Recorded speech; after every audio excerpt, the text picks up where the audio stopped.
Our speaker, Leonard Barkan, received his PhD in English from Yale and is currently Arthur W. Marks 19 Professor of Comparative Literature at Princeton University.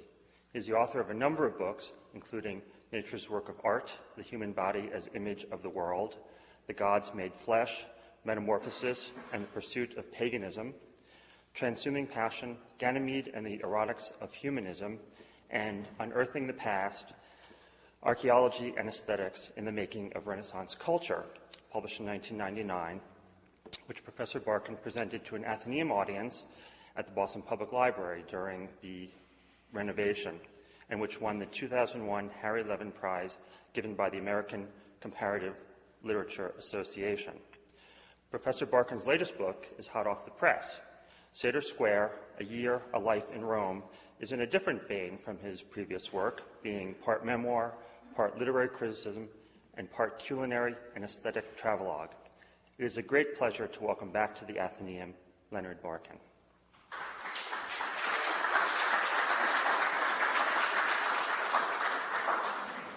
It's indeed a pleasure to be back in a sense, since the last time I spoke was during the dreaded interregnum, and I was at the Boston Public Library. But then Richard Wendorf, who is one of my oldest friends in the world, showed my partner Nick Barberio and me through this building in its last weeks before it was reopened to the public. Today I'm going to read from Satyr Square. And to begin, I'm going to just say a little about the book, a little more than you have just heard, and then read a little bit from each of several chapters. It seems as though every book has two stories, the story that the book tells and the story about how the book got written.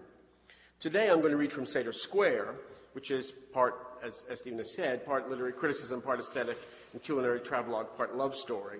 About 7 years ago, I stood at the Boston Athenaeum and talked about a different piece of work, a book called Unearthing the Past, which is much more in the mold of my usual scholarly publication. That was a book about Renaissance archaeology. Satyr Square, which in some ways is the story about how Unearthing the Past got written, is really a book about my archaeology. In the late 1980s, I came to Rome on a year's sabbatical to research the rediscovery of ancient sculpture in the Renaissance. I had visited the city many times previously, but only as a wayfaring tourist. Upon my arrival that September, I knew not a living soul in the city. I had no connections to any institution, and my command of Italian was not of the best. 10 months later, when I left for the States, I had a farewell party where some 40 or 50 people gathered to eat and drink with me. That's the plot of the book in a nutshell. What transformations took place as I fell in love with Rome and as I fell in love. So that's the story the book tells. But it seems necessary for me as a professor of comparative literature and art history, who normally writes intricate historical tomes whose footnotes occupy a third of the page count, no footnotes here, to say a little about how something so different got written. Because I hate thinking of myself as just another memoirist, part of what my friend Amy Hempel calls the memoir industry, I insist on locating the origins of Satyr Square in some very particular personal encounters. Almost 10 years ago now, André Aciman, my friend and master memoirist himself, perhaps the master memoirist, asked me if I would give a talk in a series at the New York Public Library on love. His one admonition was, don't be academic. And he wielded this axe through countless rejections of the topics that I had suggested. Finally, I said that during these many months of discussion, I had actually fallen in love. Talk about that, he said. And to my surprise, I discovered that that particular love affair, which had as much to do with poetry as with passion, was indeed a suitable subject. With the encouragement of other writer friends, including the person with whom I had fallen in love back in those years, even after the affair was over, I began to realize that my academic and artistic interests, even at their most scholarly, had themselves been love affairs. And it took only a small shift of perspective, a little more emphasis on the person observing the beauty and a little less on the beauty itself, for me to write this story as a love affair with culture. Then, as I began to reflect on the time in Rome, I realized that the passions which had inspired me in and around the Piazza dei Satiri, a.k.a. Satyr Square, were not only intellectual and not only erotic, but also, greatest of these, gastronomic. Indeed, the secret of my acceptance in Rome, my move from someone who knew nobody to someone who knew everybody, the secret of my acceptance was finding the right people with whom to share food and wine. What I've tried to do is to tell all these stories as one story in Satyr Square. So it is a book about Italy and a book about me, but also a book about Shakespeare and Mozart, about Raphael and Caravaggio, about eggplant antipasto and Brunello di Montalcino, about foot fetishism and sulfur baths. Or, as I told my publisher when they asked for a pithy description, call it Sideways meets Edmund White under the Roman sun, the whole thing catered by MFK Fisher. We won't go through all of those predicates. I have to save something so that you will go outside and buy the book from the nice people who are selling it today.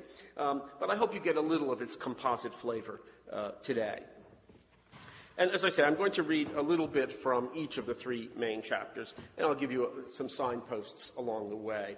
So I'm going to begin, there's a prologue that happens 10 years later in Venice, but I'm going to begin with the first moment that I am inside the building in the Piazza dei Satiri, in the building that I live in, which forms one of the central places of the book.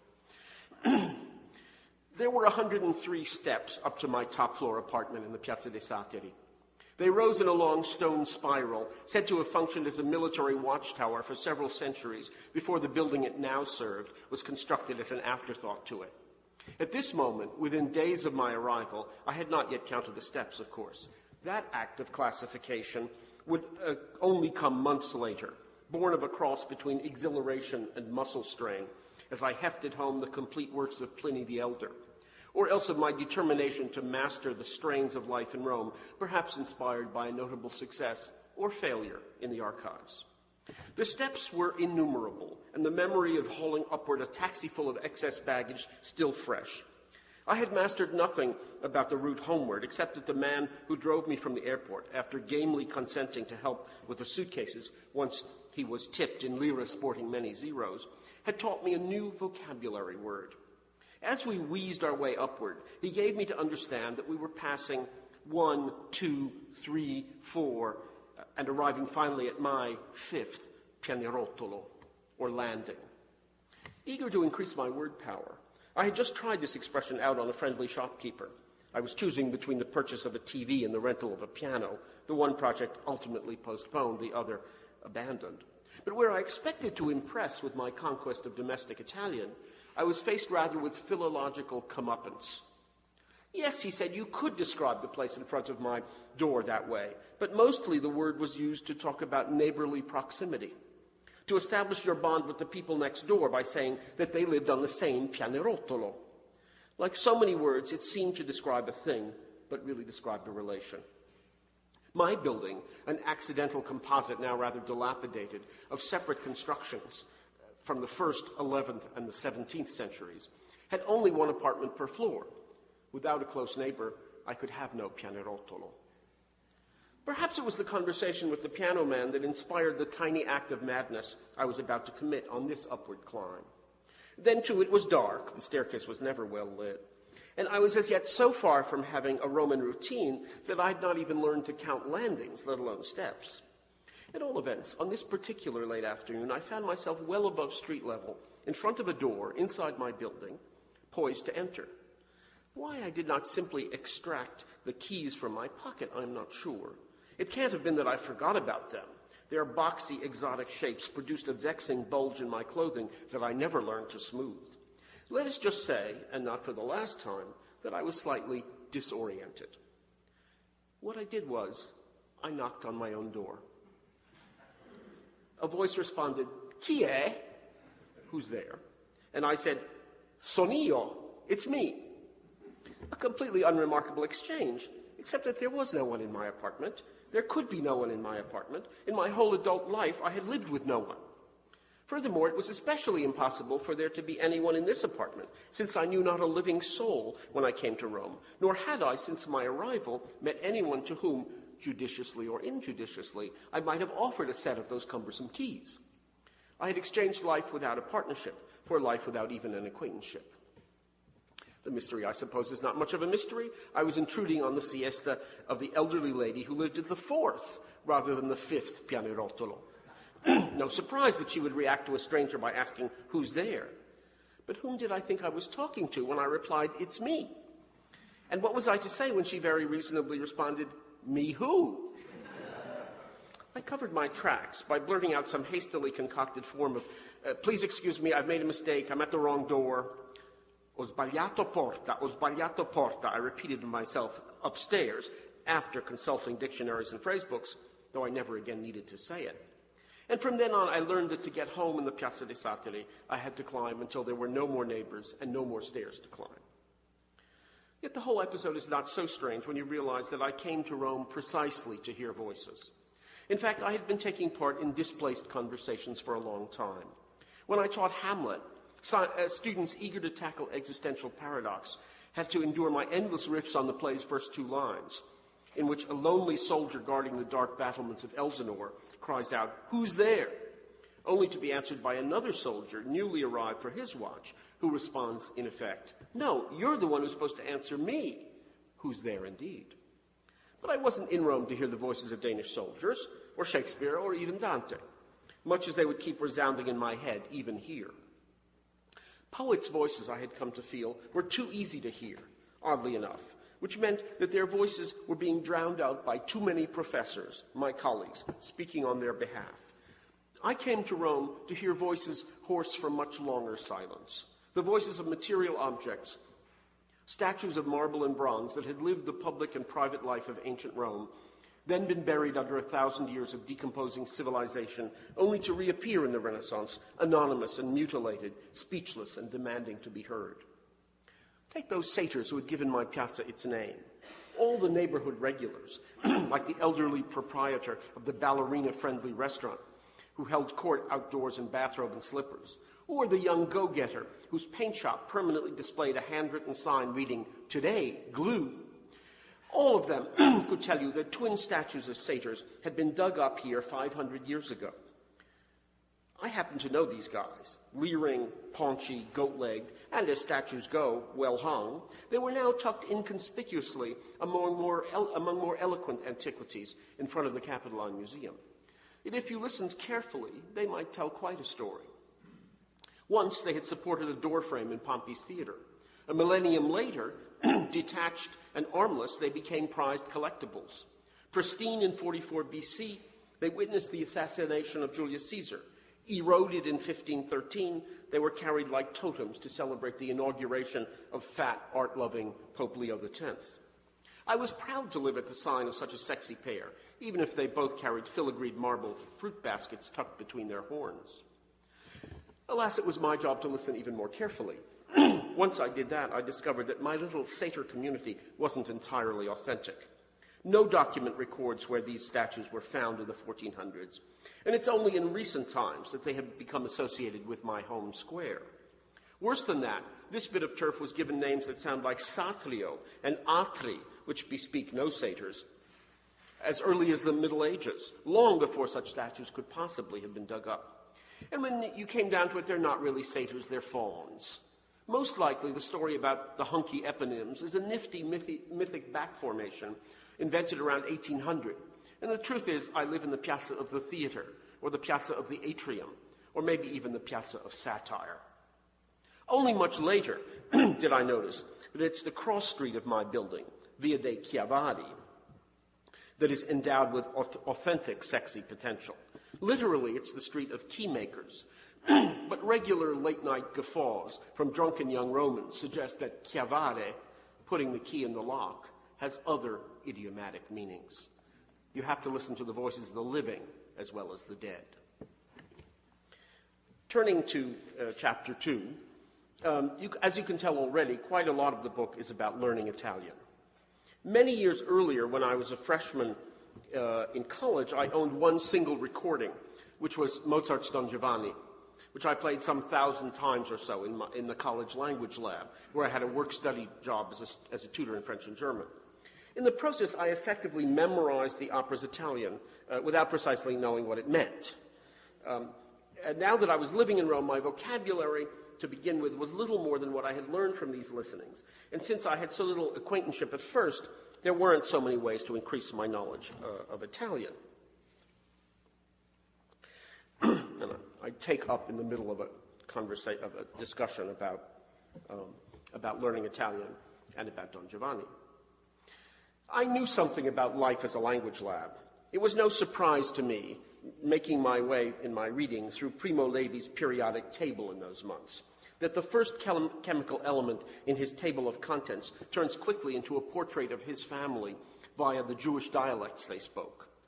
I knew nothing about Il Sistema Periodico when I chose it as a language workbook, other than the renown of the author and the fact that it was divided into manageable chapters that seemed suitable to the intermediate student. But I was unprepared for Lesson 1, the book's epigraph, and I quote, «Epoche come Mozarts is gut zu darstellen. È bello raccontare I guai passati». For Levi, that's two different languages, saying the same thing. For Levi, a proverb cited in a far-off East European patois, italically translated, "It's good to remember past troubles," serves as a fanciful entry to the experience of the Piedmontese diaspora, which he goes on to quote in a vernacular of elaborately spelled-out sentences containing almost nothing recognizable as Italian. But to me, that foreign phrase was the least exotic part of his book. I struggled through the opening chapter on argon, a gas that, if I understood the Italian correctly, was either inert because it was noble or noble because it was inert, all of which somehow equaled the Jews. I had trouble with the local dialect, with the sentence structure, and especially with the science. On the other hand, not only did some phrases from his family language jump out as more comprehensible to me than normal Italian, simple terms like goyim and mamzer, plus an advanced vocabulary involving cattle, corpses, and lingering torment, but the whole business of life twisted among many tongues promised something very familiar. Italian, through the interlinear of Yiddish, seemed Hamish to me. If I was given the chance as a college freshman to spin Don Giovanni as I managed language lab turntables, it was owing to my own version of the linguistic diaspora. Practically every family story, and God knows there were plenty of them, was a story about language. No, a story about languages.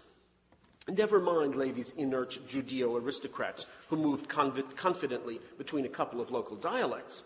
The shtetl dwellers of my ancestry navigated 5 or 6 distinct tongues as a matter of daily life.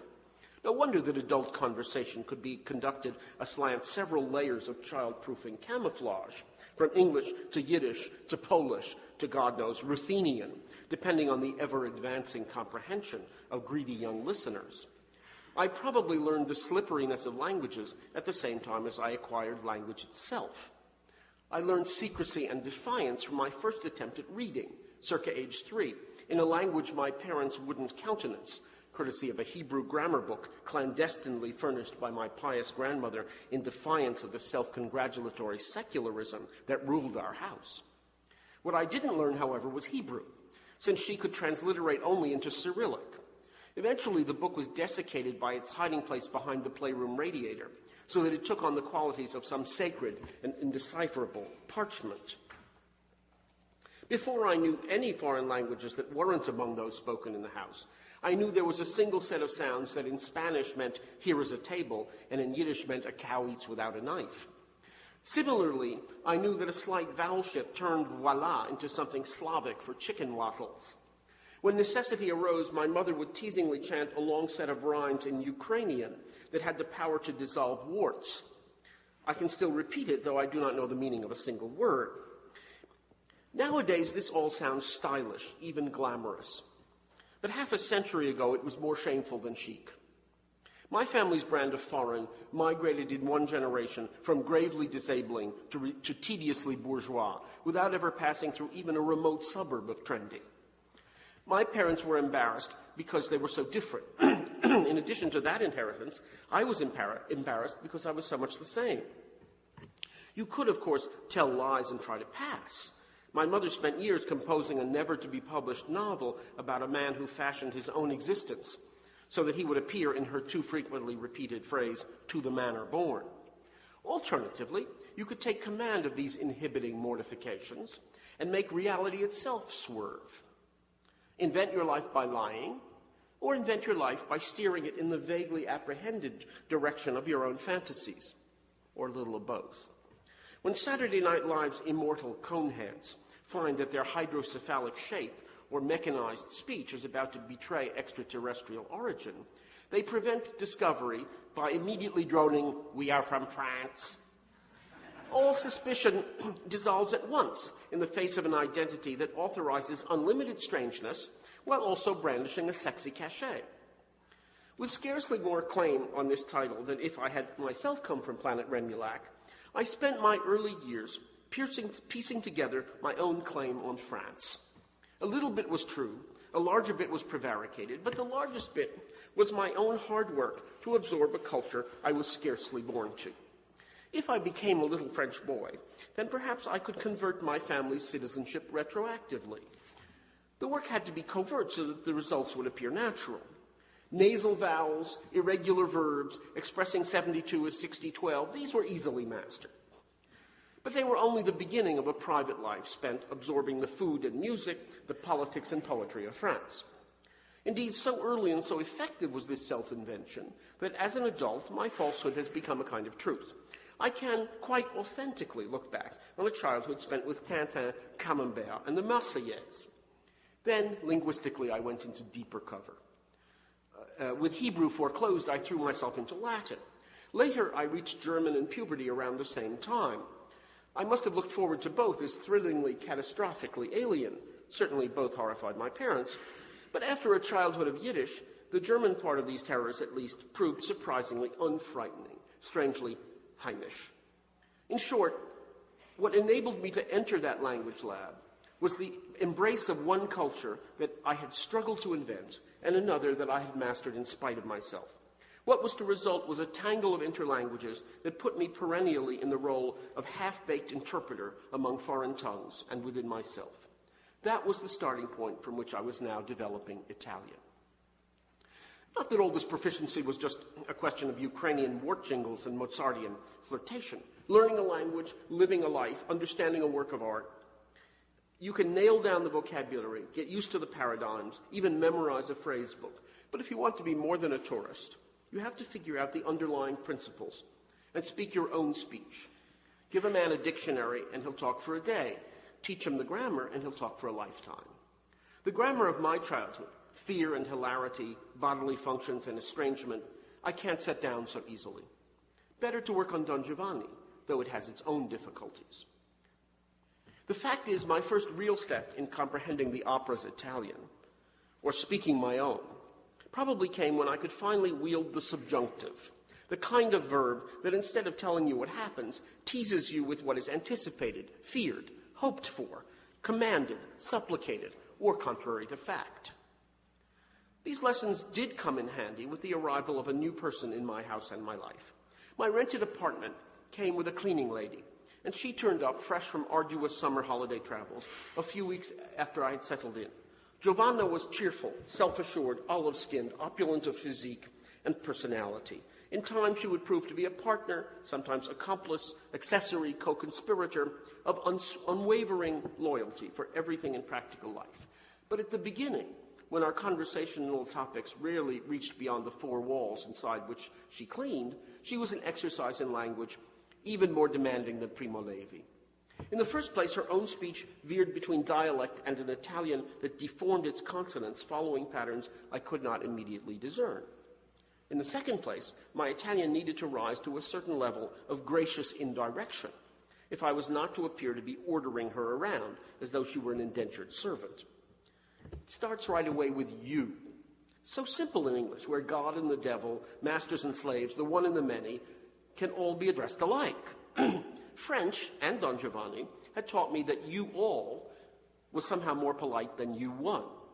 But modern Italians went even further by calling every person, male or female, with whom one was on formal terms, she. Still, I could hardly say to Giovanna, she, clean under the refrigerator, which is where the subjunctive came in. I'm sure I began badly with, let the underpants be bleached, and may every salad bowl be dried by hand. But then I progressed to, it would please me were the hair to be removed from the shower drain come what may. Then it developed, given the extraordinarily primitive electrical arrangements of the apartment, which Giovanna alone, of all people on the planet, understood, that she had a few contingencies for me to chew on. If you didn't unplug the hot water heater before going into the bath, I learned, live current might get channeled through the shower head. If you were to open the refrigerator while the vacuum was in use, a computer was liable to crash. The whole apartment operated on a vast grid of subjunctives. Giovanna's life, as it turned out, was governed by far more dire hypotheticals than these, by life and death questions concerning Babylon, Armageddon, and the precise number of the anointed in the heavenly kingdom. I knew nothing of this at first. The closest I got was a series of rather confusing travel narratives. On her first visit to me, she had just returned from touring in a bus with, as I understood it, 16 of her siblings. When I asked exactly how big her family was, she looked at me with affectionate superiority and explained that they were spiritual brothers and sisters. None of this would have added up to Jehovah's Witness without a much larger episode of misunderstanding. Christmas was in the air. I pondered the decorum of a holiday bonus for Giovanna, but decided that cash might seem too materialistic. A couple of weeks before the holiday, she admired a kettle that I had bought to heat the water for tea. Carefully choosing one that was even more impressive, I presented her with the brightly wrapped package in mid-December. Her response was polite, confused, embarrassed, incoherent. Who knew that Jehovah's Witnesses were stern disbelievers in Christmas? And she remained uncharacteristically taciturn the whole cleaning day. The following week, however, she returned with her usual cheery demeanor and scarcely pausing in her ritual of donning an all-over apron to cover quite elegant street clothes, she handed me a package. Only now did the penny drop. It was a book with no dust jacket, no author, no cover art, just block gilt lettering that read, in Italian simple enough even for me, Life, How Did It Get Here? And an imprint from the Watchtower Society. It's scientific, said Giovanna, perhaps catching some sign of alarm in my face. And it has beautiful pictures. I flipped through the heavily illustrated pages, images of apes and human craniums passing before my eyes, as I wondered how to respond to the gift of an anti-evolution tract that clearly represented Giovanna's deepest spiritual commitment.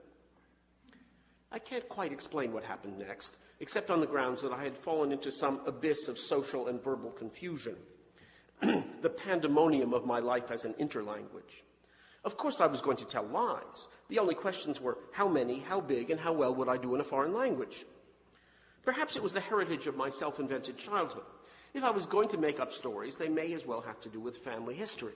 I decided to say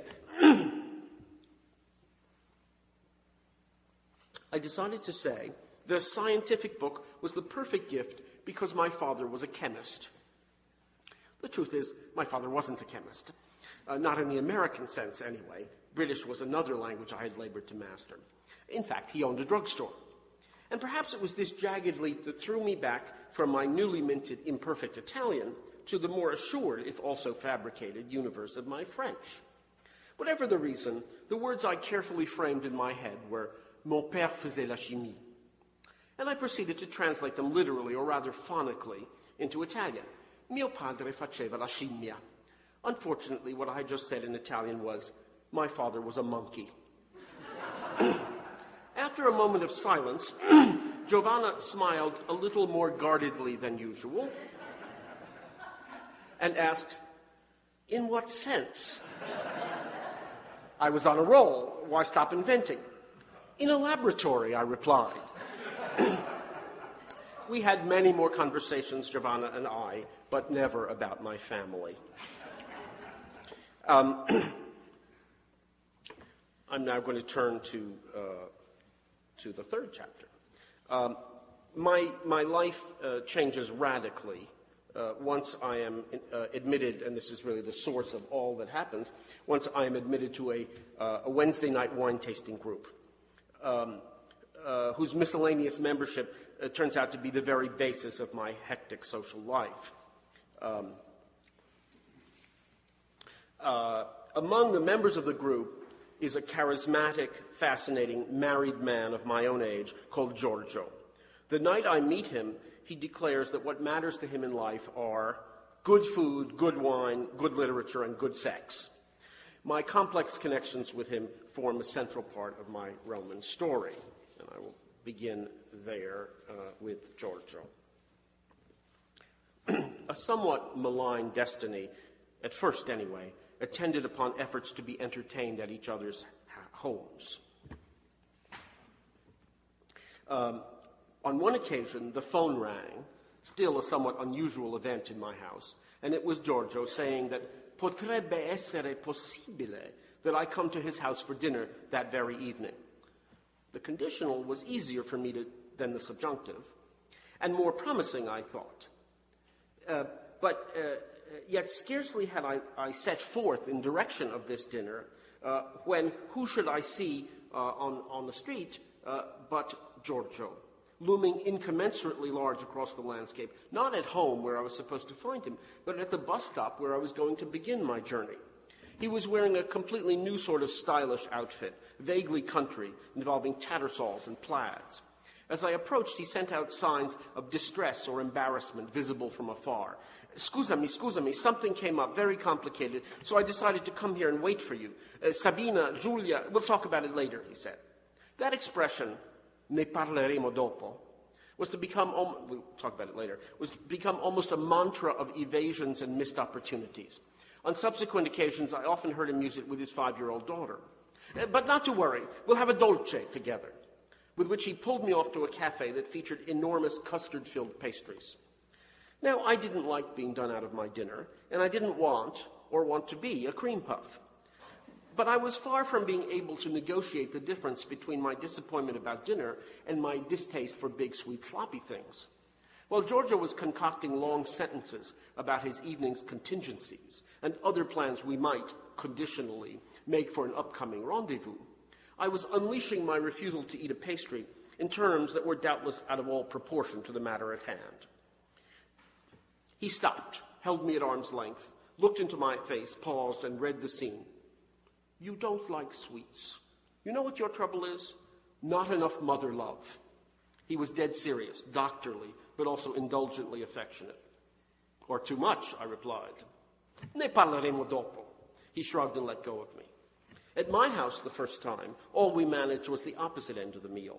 A Thursday afternoon, a spontaneous phone call. He is in my neighborhood with a bottle of wine. We will taste it together, and magari, I'll make a little snack to go with it. 2 necessary pieces of interlinear. First, Thursday afternoon was for me the nexus of all the unfathomable mysteries governing the Roman shopping schedule. Stores were shut down for about 3 hours in the middle of every day. They were also closed either Monday morning or Thursday afternoon, except in the warmer months when Saturday afternoon might be substituted for or added to the other closures. Food stores, however, had different schedules in regard to both the hours and the days of operation. Outdoor markets were open only in the morning. Sunday, nothing was open. Second, the meaning of magari, whose presence in conversation was almost as unpredictable as shop closure. It could be something quite innocent like maybe even or perhaps also. On the other hand, its etymological origins lay in the mysterious wills of divinities such as the Magi. More to the point, used all by itself in response to a hypothetical assertion, it could mean either if only in a fervent tone of hopefulness, or in the negative, something more like, yeah, right. Giorgio seemed to fit somewhere in all these wide-open optative spaces. Now, at any rate, I needed to determine whether I would shop for food so that I might possibly even, perhaps also, produce an irresistible munchie. No time to climb down the stairs and find stores closed. Better to raid the pantry, such as it was. An insalata caprese had been in prospect for the evening. While it was far too much of a cliché to propose on my maiden voyage with Giorgio's taste buds, some of its modules might be disassembled. I also had some leftover roasted eggplant slices and a few little half-red, half-green tomatoes that were uncannily lush and acidic at the same time. Yes, something could be managed. The greeting was warm and tactile. The Gewürztraminer from the German-speaking border territory was a suitably exotic mix of crisp and tropical, and for the first time, Giorgio offered bits of autobiography. He was a philosopher, but not at the university. People like you in Italy, university professors, he said, are orrori. He shuddered in onomatopoetic horror through all those trilled R's. When I asked what kind of philosophy he practiced and where, he free associated away from any specific responsibilities and narrated a long involvement with psychoanalysis. You know, Otto Rank, Erich Fromm, Wittgenstein. The high-level name-dropping was not comfortable territory for either one of us, and I sensed it deteriorating as each citation was made. On the one hand, I felt inadequate to this roster of eminences. On the other, I was wondering what this man could possibly do for a living that would leave him so free to wander around Rome on a Thursday afternoon with an open bottle of wine. I brought out the snack, a platter with a perfect 4 square of toast points, each rubbed with a little olive oil and garlic, each with a layer of roasted eggplant, a fine dice of tomatoes carefully de-seeded, a thin slice of buffalo mozzarella that had been passed briefly under the broiler, and finally a latticework grid of freshly chiffonaded basil, the small leaf kind. It produced a gratifying expression of awe. Que bontà, he said. What generosity. Taking note of the ingredients, he went on to give me good marks for originality within a familiar theme, for both surprise and aptness of interrelated flavors. A pleasurable murmur, a swallow, the dabbing of a napkin, then a sharp turn in my direction, accompanied by an obliging smile. But, excuse me, basilico, it's out of season. He hunched his broad frame over the platter and proceeded to pluck the garnish off all 4 remaining crostini. A very different scene played out a few days later when I was invited spontaneously to Giulia's 6th birthday party, for which the family had commandeered a picturesque tiny valley on the Celian hill. With cypresses swaying in the breeze under a starkly changing sky, the intermittently visible broken arches of the Colosseum, and a dozen kids costumed fantastically in yardages of muslin, it looked like a slightly lurid pagan festival of babies, with one jovial presiding deity. Come with me, Giorgio suddenly said, opening a small trunk filled with swatches of brightly colored fabric. He wrapped a piece of purple brocade around his shoulders and threw a long stretch of green velour on me. Vieni, vieni, he said, running toward the 2 tables where the kids were picking at the snacks. I held back, hesitating to embark on some unscripted ritual. Perhaps Giorgio could read childhood memories on my face, or perhaps it was merely impulse that made him turn back toward me, readjust my ponderous stole, and say very quietly, Devi lasciarti andare. He repeated it louder. Devi lasciarti andare. You have to let yourself go. Little Giulia can't have heard and still less understood this admonition, but at that moment she detached herself from her fellow revelers, ran over in our direction, looked me in the eyes, and said, Zio Leo, devi giocare con noi. She knew my name. I had become her honorary uncle. She called me tu, no resisting all that. Now, when Giorgio tugged, I came along. And the game, it seemed, was that each of us adults, metamorphosed by the impromptu costumes, would run under the tables that contained the food, precipitating a gleeful hysteria of fear, in which all participants would shriek. I heard the phrase screamed enough times so that I could finally parse it. L'ognomo della festa, l'ognomo della festa.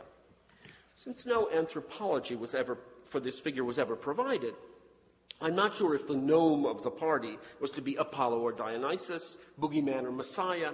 It was clear, though, that the under-the-table performance, especially if I added extra huffing and puffing, produced triumphant excitement, with bits of cake flying everywhere, no matter how many times we tried it.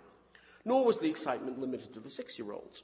Just before our first emergence from hiding, there was a split second when Giorgio and I were nose to nose, lips to lips, where no one could see us.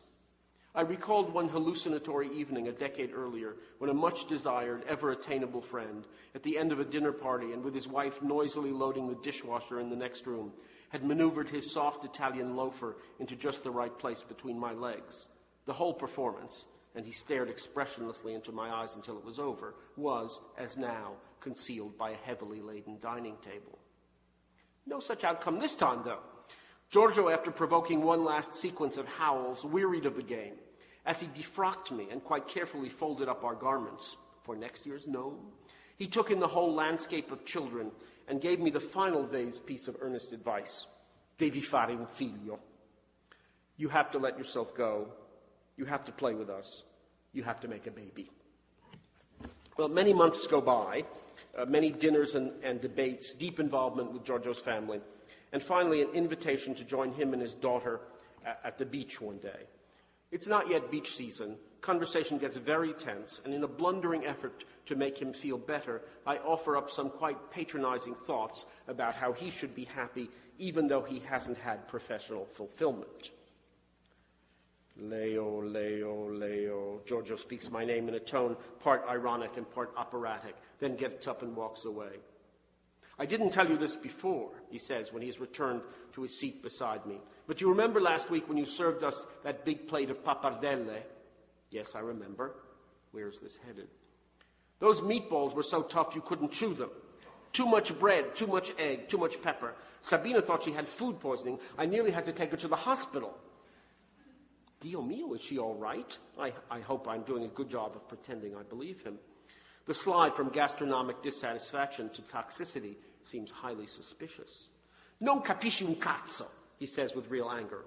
Roughly, you don't understand a fucking thing. He unleashes a tirade on his old theme of lasciarsi andare. All my accomplishments are just a screen, and they don't prevent me from being un cretino about love, un coglione about sex, un deficiente about companionship, un fesso about loneliness. Inspired by this lexicon, I fought back. Se mi manca qualcosa, if I'm missing something, what harm is it doing you? And I unload a few months' worth of resentments. Along the way, I find my own lexicon. Mascalzone, disgraziato, fido di puttana, testa di cazzo. All this in case you're going to Italy sometime soon, useful tourist phrases. I think of one of the standard family jokes. A mother, angry that her child is still playing outside when it's dinner time, shouts out the window, "You dirty rotten, get back in here." The kid replies, "You're a dirty rotten." The mother to herself, "My God, where does he hear such language?" Giorgio's thinking is clearly on the same track. How the hell have you learned to be so vicious in Italian? It's true. I have learned this. Don Giovanni served me well, finally, and Giorgio too. Now I hear how his wife, his child, his job, his prospects for advancement in the world of philosophy are suffering because he is spending time with me. I've had this conversation before in other countries, in other languages.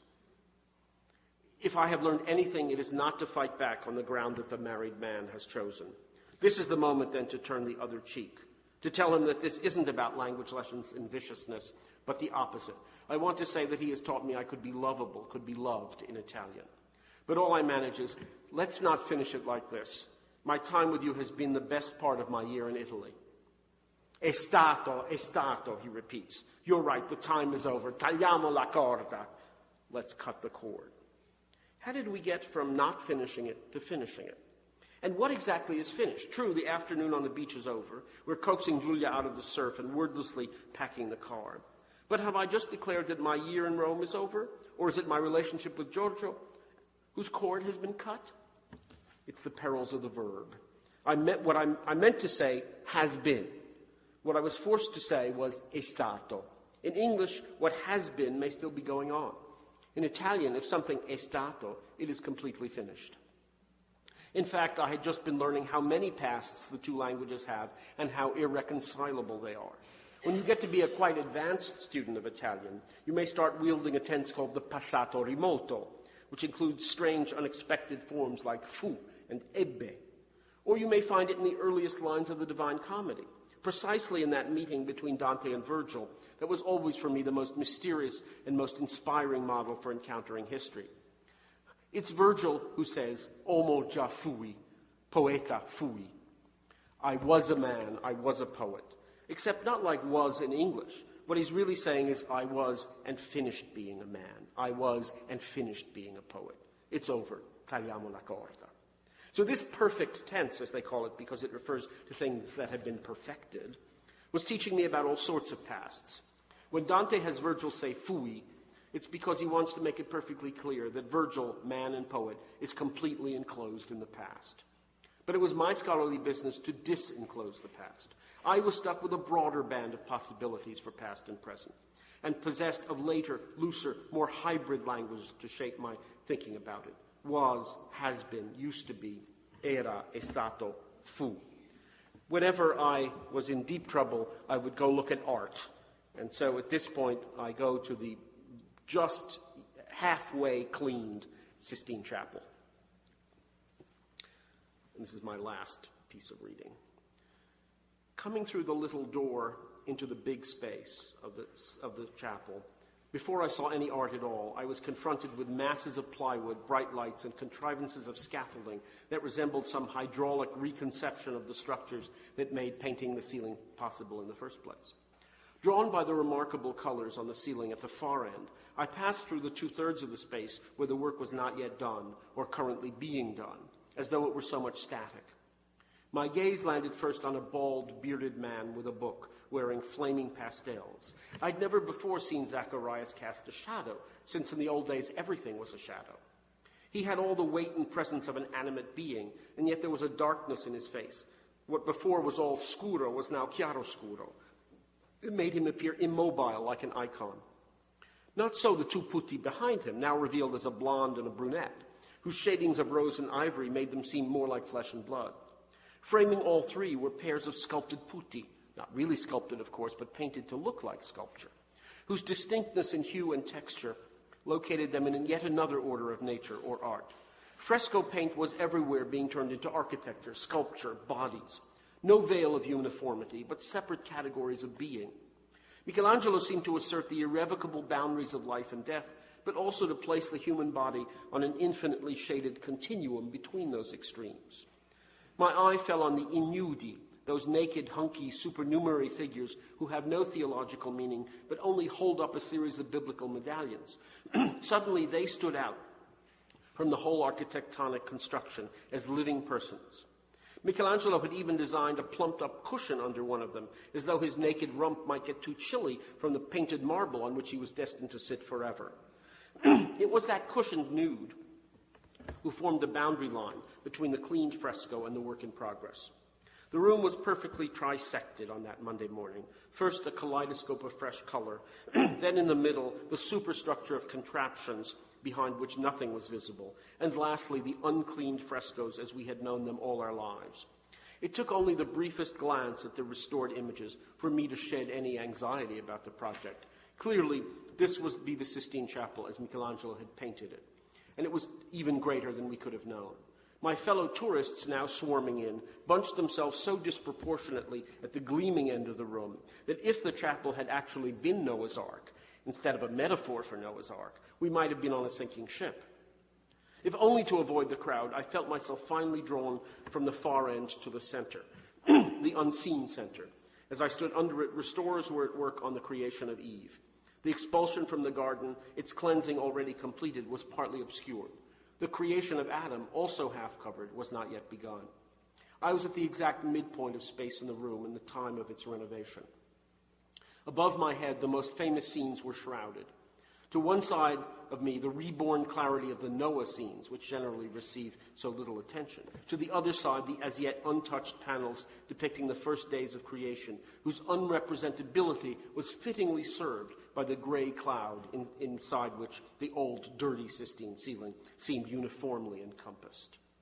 As I planted myself in the blank epicenter and turned my torso, like one of those athletic medallion wielders, first toward the light, then toward the darkness in which God said, "Let there be light," and then back again, I started to feel the layers of the past as though inside my own body.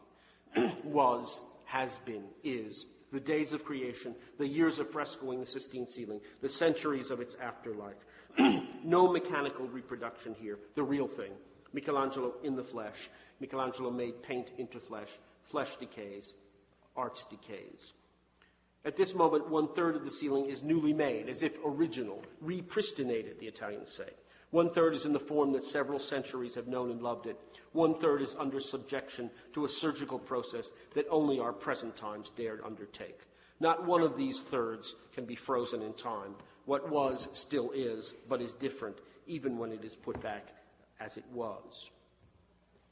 In the course of the next few days, there was one phone call from Giorgio that was friendly but cautious, and another in a tone of appeasement, with references to how painful, though necessary, our separation had been, how much he had missed me, how he now felt completely delivered from the problems that had started it. Between the two calls, he made yet more appearances on my doorstep, with tokens including a bunch of flowers — what century were we living in? — and a bottle of 1978 Barolo that was extremely strenuous to consume at 11 a.m. the more so because it was accompanied by post-mortems aimed partly at resolution and partly at reawakening hostilities. We had dinner the next evening at a restaurant of my choosing, distinguished by its spaghetti with shellfish and its clientele of breathtaking long-haired soccer stars. Here, in contrast to the previous morning's conversation, nothing but small talk was spoken. Until the evening was over, and we found ourselves huddled just outside the doorway. Senti, he began. Sabina and I want to take you with us to the sulfur baths in Saturnia. We'll soak ourselves in mud. We'll wash away all the bad humors together. Così ci salutiamo. You say goodbye, I say hello. Ci salutiamo could mean anything from a casual greeting to an eternal farewell. It was difficult to know which to expect from Giorgio in Saturnia. It's true that the sense of an ending had already started to close in on me. Not a sad ending, not a happy ending. No simple dramatic genre suffices, but more like a period at the conclusion of a sentence. Better to think of my life as grammar than as theater. Thank you.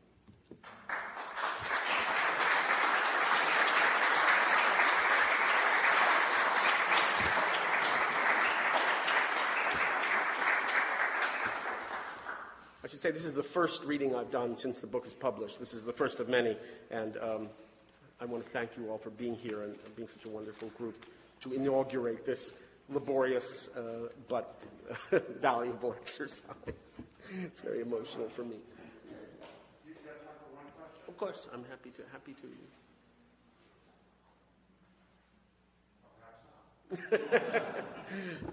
I've answered all questions. There is one question.